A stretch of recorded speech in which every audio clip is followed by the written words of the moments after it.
Hello everybody, I'm Gwen Campbell-Mindes. Welcome to Gwen's Bookish Ramblings as we continue down the Doctor Dolittle series. So this is Doctor Dolittle's Caravan. Also, I wish you all finding luck, with luck finding these if you decide to look them up, because these books became very much persona non grata with people because of naturally the strong colonial bent in them that you see in some of the earlier books. But I do maintain that these are not more racist than other books would have been that were written in the 1920s.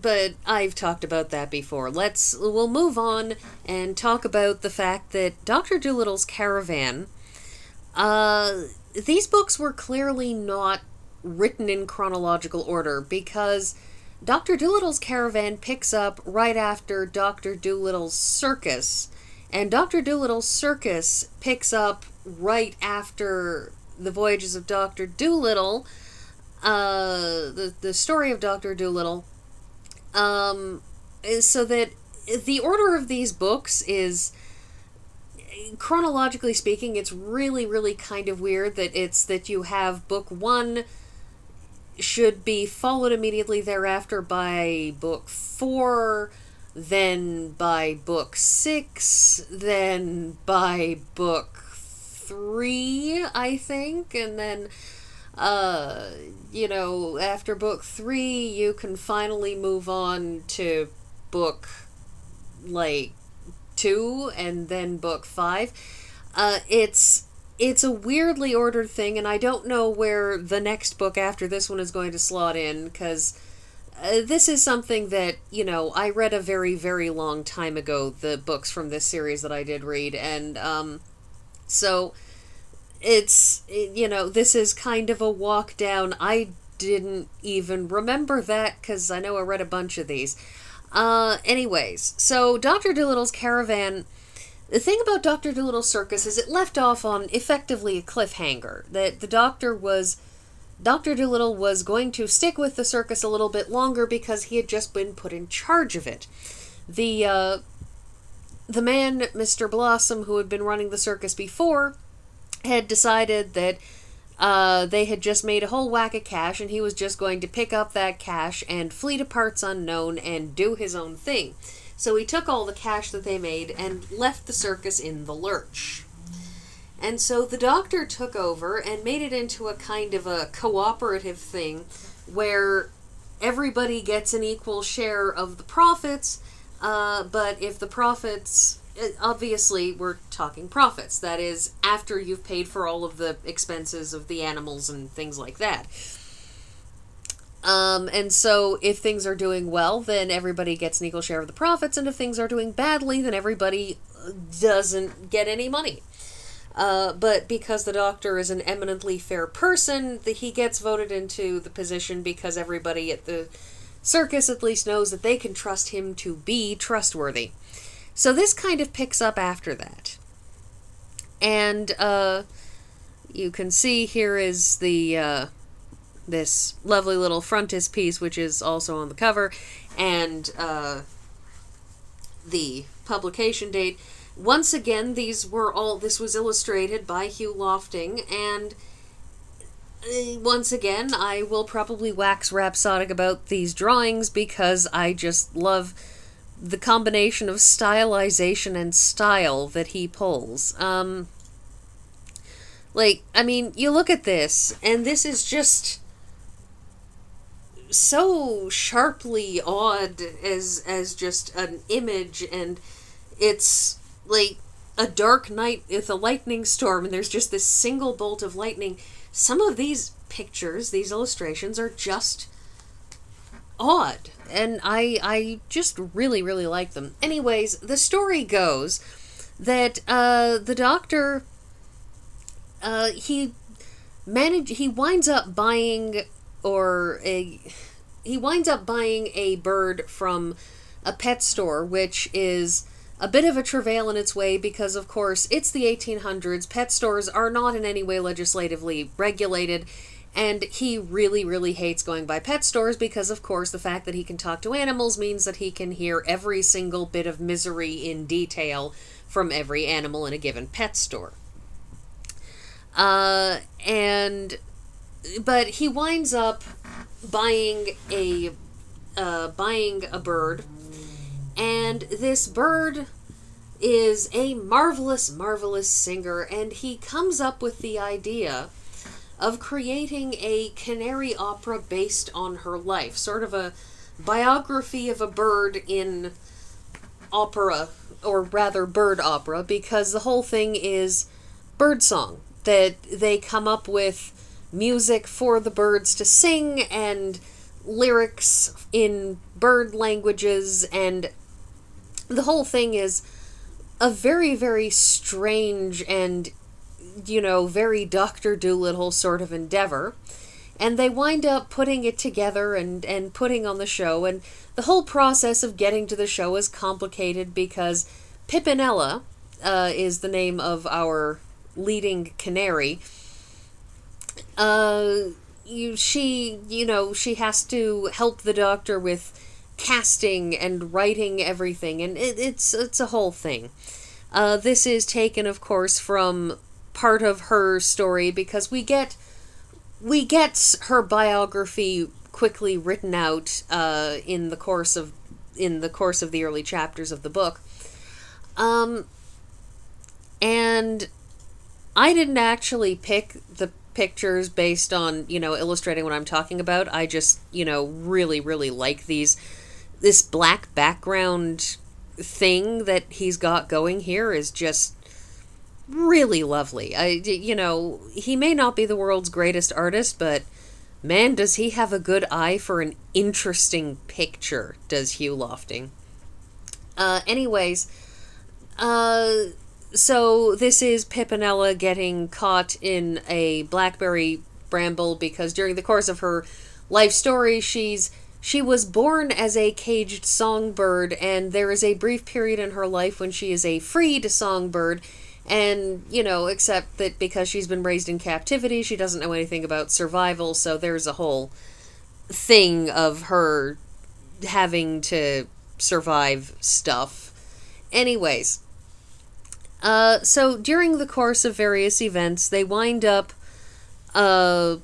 putting on their big dramatic stage show, and one of the weirdest things in this is that Paganini shows up. The violinist, composer, Paganini, that guy.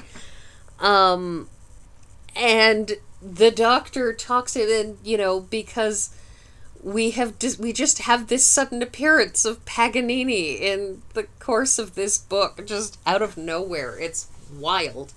I couldn't speak to the accuracy of his portrayal because I don't actually know anything about Paganini's biographical information, but it's kind of fascinating to have this genuine, real historical person just lunge out of nowhere. And Hugh Lofting has him saying that he thought that the bird opera was just incredible, amazing music, it's genius, so there's a lot of back and forth with the media in this, with the newsprint media, because again, this was written in the 1920s but set in the early 1800s, so the whole thing is very, very old-timey in terms of the available media. There is no radio, there is no television. Well, if there's no radio, there's definitely no television. There's no film, there's just print media. So it's an interesting thing with the Doctor having to do battle with the print media, with the pig Gub Gub and his ongoing endless pretensions at being some kind of a famous who's-it.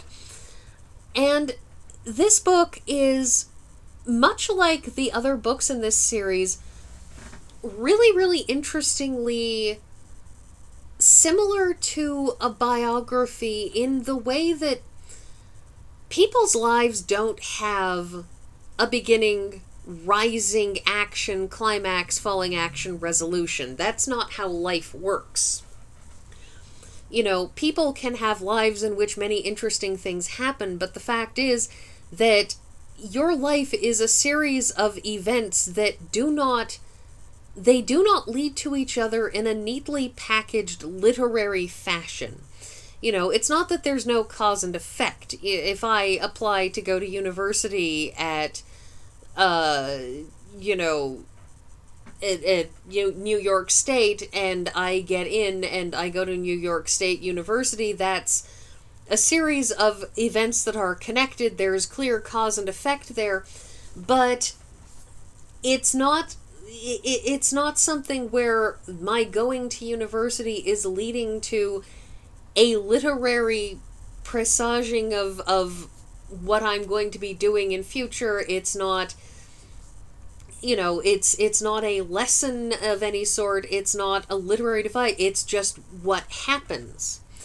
And that's the thing about these books, is they have that directionless feel of biography. It's one of the interesting things about these books is that in the same way that the Oz books have the not precisely directionless, but the feel of the travelogue, the feel of, and then we went here, and this is what happened when we went there, and then we chose to go to this next place, and that's what happened when we went to that next place.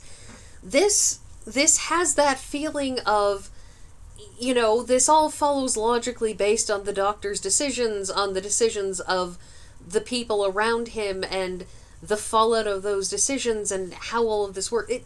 It's all, it all logically follows in that way. But these books are aimless in their way. They cover sections of a person's life, but it's a little bit like talking about the part of Ronald Reagan's life when he was an actor, and then closing the book on that and saying, and then we move on to the part of Ronald Reagan's life where he was a politician. These are distinct sections of a life. But neither one of these is sort of literarily leading to or from another. In the Doctor's case, his life is in many different parts, many events, many things, but these are all these are all very distinct. They're not going to someplace. There isn't a climax to this book.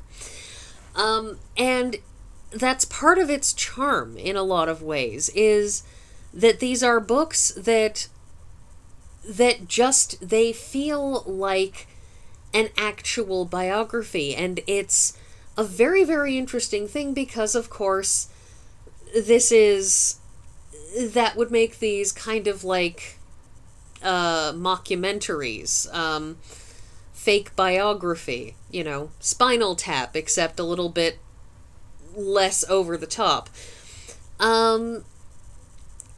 And it's a fundamental part of their charm.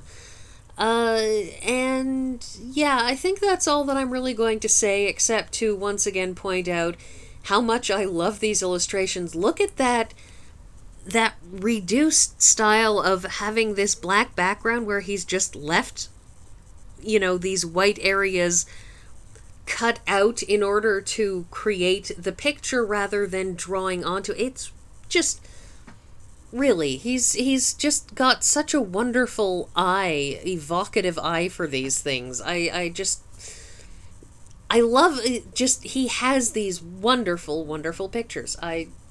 This is a thing. This is going to be my thing throughout this whole series. So, yeah, that's everything, and I will see you all next week.